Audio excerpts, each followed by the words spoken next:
നിങ്ങളുടെ ഉത്തരവാദിത്വം നിറവേറ്റുന്നതിൽ നിങ്ങൾ എല്ലായ്പ്പോഴും സമൂഹത്തോടുള്ള പ്രതിബദ്ധത ഉയർത്തിപ്പിടിച്ചുകൊണ്ടുള്ളതായിരിക്കണം. ഒരു ജനാധിപത്യ ഭരണകൂടത്തിൽ ഏറ്റവും പ്രധാനപ്പെട്ടത് ക്രമസമാധാനം, നിയമവാഴ്ച ഉറപ്പുവരുത്തുക എന്നുള്ളതാണ്. അത് പൂർണ്ണമായും ആ ഉത്തരവാദിത്വം അർപ്പിതമായിരിക്കുന്നത് പോലീസിലാണ്. ആ ഉത്തരവാദിത്വത്തിന് എവിടെങ്കിലും ഒരു ചെറിയ വീഴ്ച വന്നാൽ അത് ബാധിക്കുന്നത് ഒരു കുറെ പേരെ അല്ല, മറിച്ച് നമ്മുടെ സമൂഹത്തെ ആകെ, നമ്മുടെ നാടിനെ ആകെ ആയിരിക്കും.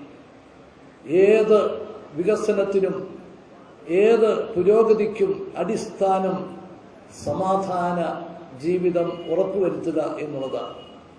ആ അർത്ഥത്തിൽ നിങ്ങൾ ഏറ്റവും വലിയ ഒരു ഉത്തരവാദിത്വത്തിലേക്കാണ് പ്രവേശിക്കുന്നത്. ആ രംഗത്ത് നിങ്ങൾക്ക് ഏറ്റവും വിജയകരമായി പ്രവർത്തിക്കാൻ സാധിക്കട്ടെ എന്ന് ഞാൻ ഒരിക്കൽ കൂടി ആശംസിക്കുക.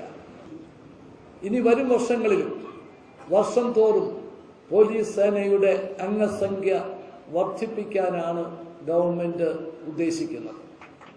കാരണം നമ്മുടെ സമൂഹത്തിൽ വർദ്ധിച്ചു വരുന്ന ആവശ്യങ്ങൾക്കനുസരിച്ച്, സാഹചര്യങ്ങൾ അനുസരിച്ച്, ഉത്തരവാദിത്തങ്ങൾ കൂടുതൽ ഏറ്റെടുക്കുന്നതനുസരിച്ച് പോലീസ് സേനയിലെ പരിശീലനത്തിലാണെങ്കിലും അംഗസംഖ്യയിലാണെങ്കിലും അവർക്ക് കൊടുക്കേണ്ട സൗകര്യങ്ങളുടെ കാര്യത്തിലാണെങ്കിലും പ്രത്യേക സമീപനം വേണം എന്ന് ഉള്ള ഗവൺമെന്റിന്റെ തീരുമാനത്തിന്റെ അടിസ്ഥാനത്തിലാണ് ഈ കാര്യങ്ങൾ എത്തിയിട്ടുള്ളത്.